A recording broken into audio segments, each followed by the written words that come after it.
Assalamualaikum warahmatullahi wabarakatuh. Nama saya Ulfatul Latifah, NIM 20040300061. Saya akan merilis kembali materi pengetahuan komputer yang dibawakan oleh Bapak Siaul Haq Eskom MPD. Materi pertama, konsep dasar dan sejarah perkembangan komputer. Komputer merupakan perangkat elektronika yang dapat menerima dan mengolah data menjadi informasi, menjalankan program yang tersimpan dalam memori, serta dapat bekerja secara otomatis dengan aturan tertentu. Komputer berasal dari bahasa Latin computare yang mengandung arti menghitung. Karena luasnya bidang garapan ilmu komputer, para pakar dan peneliti sedikit berbeda dalam mendefinisikan terminologi komputer. Sejarah komputer. Generasi pertama menggunakan tabung vakum 1946 sampai 1959. Tahun dibuatnya komputer generasi pertama dengan menggunakan tabung vakum sebagai komponen dasar pembuatannya. Tabung yang sebagian komponen dasar ini dikenal tidak efisien. Yang sebagian komponen dasar ini memang dikenal tidak efisien di beberapa aspek, sebab komponen tersebut cepat sekali panas ketika dipakai. Selain itu, komponen ini memerlukan daya listrik sangat besar dalam pengoperasiannya. Electronic Numerical Integrator and Computer ENIAC adalah salah satu contoh komputer generasi yang pertama. Sejarah komputer generasi kedua 1959 sampai 1965. Transistor tahun 1959. Komponen untuk merancang komputer ialah teknologi transistor. Tabung vakum yang berfungsi sebagai komponen dasar di komputer generasi pertama telah tergantikan dengan teknologi transistor. Komponen ini dinilai jauh lebih efisien jika dibandingkan dengan tabung vakum. Sejarah komputer generasi ketiga Integrated Circuit 1965 sampai 1971.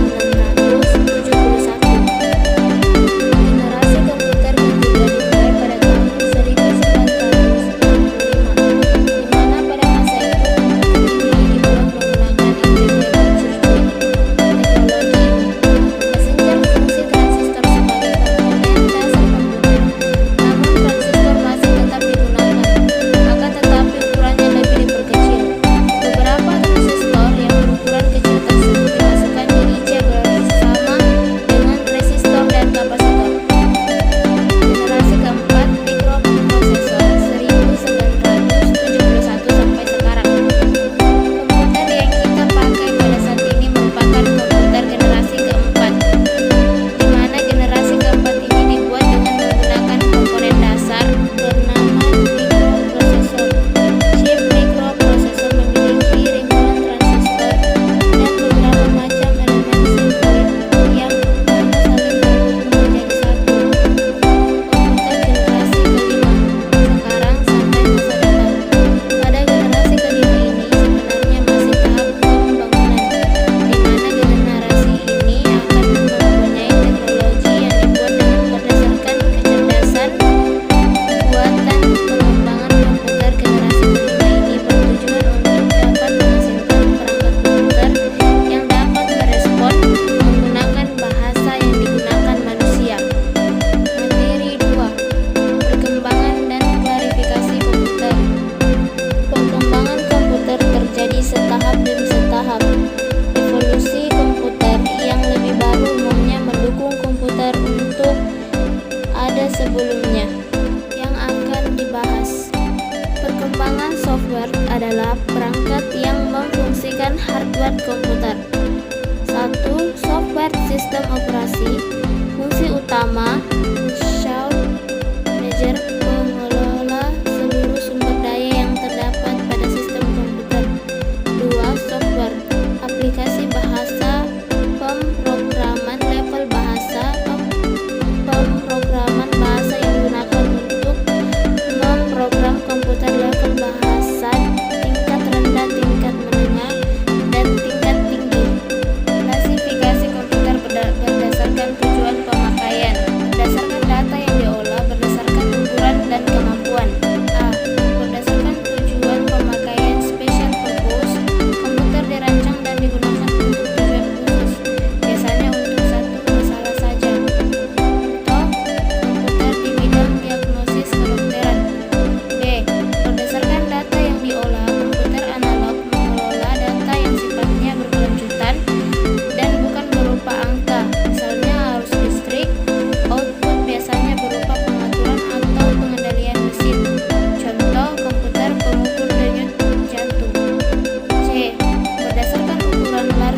1. Special purpose komputer. 2. General purpose komputer. Jenis komputer berdasarkan prosesnya. 1. Microcontroller dalam satu chip. 2. PC. 3. Engineering workstation. 4. Superkomputer. 5. Mainframe. Golongan komputer digolongkan dalam 3 golongan, yaitu komputer analog menerima sinyal analog, komputer digital data yang diterimanya adalah data yang sudah berupa data digital. 3. Komputer hybrid memiliki kemampuan dari komputer analog dan komputer digital.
jalankan Excel-nya dulu. Lembar kerja Excel akan terlihat seperti di bawah ini. Excel baru dapat dijalankan apabila sistem operasi Windows telah kita aktifkan. Langkah-langkah memulai bekerja dengan Excel 2000 sebagai berikut. 1. Aktifkan komputer terlebih dahulu. 2. Klik tombol Start yang ada pada batang taskbar. 3. Muncul sejumlah menu, pilih program. 4. Klik Microsoft Excel. 5. Tunggu hingga tampil layar Excel 2000 yang masih kosong, terlihat gambar. 6. Excel siap untuk digunakan. 7. Setelah Excel diaktifkan, maka akan tampil lembar kerja yang masih kosong dengan nama Book 1. Materi 10. Aplikasi pengolahan data menggunakan MS PowerPoint. PowerPoint merupakan aplikasi dari Microsoft Office yang berfungsi sebagai media presentasi dengan menggunakan slide. Dengan menggunakan aplikasi ini, pengguna dimudahkan untuk melakukan presentasi. Selain itu, dalam PowerPoint juga terdapat fitur-fitur yang dapat digunakan untuk membuat slide presentasi menjadi lebih menarik. Kehadiran PowerPoint membuat sebuah presentasi berjalan lebih mudah dan menggantikan cara presentasi kuno, yaitu dengan transparansi proyektor atau biasa disebut OHP. Kelebihan Microsoft PowerPoint antara lain: 1. Mudah untuk dioperasikan. 2. Tersedia berbagai macam desain dan animasi. 3. Tersedia berbagai macam template menarik. 4. Dapat dibuat dalam berbagai format aplikasi internet. Materi 11. Aplikasi internet. Pemanfaatan aplikasi internet browsing. Internet itu sendiri adalah sebuah interconnection networking, atau yang biasa disebut dengan internet, adalah suatu jaringan yang standar sistem global sebagai pertukaran paket untuk melayani juta-juta atau lebih orang-orang atau pengguna yang menggunakan internet. Dan di dalam internet juga mempunyai aplikasi. Aplikasi yang tersedia di internet sudah banyak dan berkembang bertambah seiring dengan perkembangan teknologi. Ada pada sistem internet seperti www, email, mailing list, chat, dan berbagai aplikasi lainnya. Adapun fungsi browser adalah: 1. Membuka laman website. 2. Memastikan keamanan suatu web. 3. Mendukung permintaan data. 4. Mengumpulkan data. 5. Mendukung penggunaan search engine. Adapun jenis adalah Google Chrome, Mozilla Firefox, Safari, Opera. Materi 12. Aplikasi internet. Pemanfaatan email jejaring sosial. Email atau surat elektronik merupakan sarana yang digunakan untuk mengirim surat secara elektronik melalui jaringan komputer. Manfaat email diantaranya: 1. Sebagai sarana berkirim surat melalui internet dengan kemampuan menyampaikan dokumen dalam bentuk file gambar, video maupun audio. 2.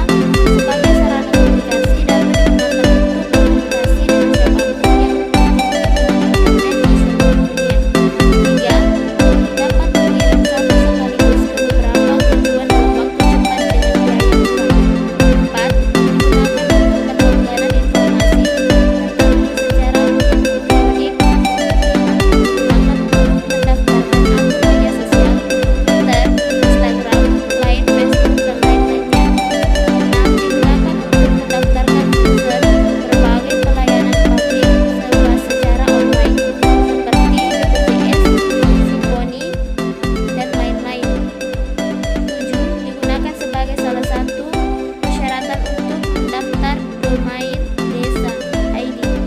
Materi 13. Peran sistem informasi dalam bisnis. Sistem informasi memiliki peran yang sangat penting dalam sebuah organisasi atau perusahaan. Sistem informasi memiliki peran dalam menunjang kegiatan bisnis operasional, menunjang manajemen dalam berbagai keputusan, dan menunjang keunggulan strategi kompetitif kegiatan bisnis operasional. operasional, dari akuntansi sampai dengan penelusuran pesanan pelanggan. Sistem informasi menyediakan dukungan bagi manajemen dalam operasi kegiatan bisnis sehari-hari. Ketika tanggapan atau respon yang cepat menjadi penting, maka kemampuan sistem informasi untuk dapat mengumpulkan data dan mengintegrasikan informasi ke berbagai fungsi bisnis menjadi kritis atau penting.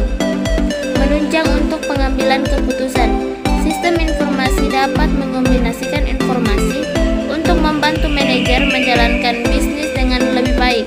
Informasi yang sama dapat membantu para manajer mengidentifikasikan kecenderungan dan untuk mengevaluasi hasil dari keputusan sebelumnya.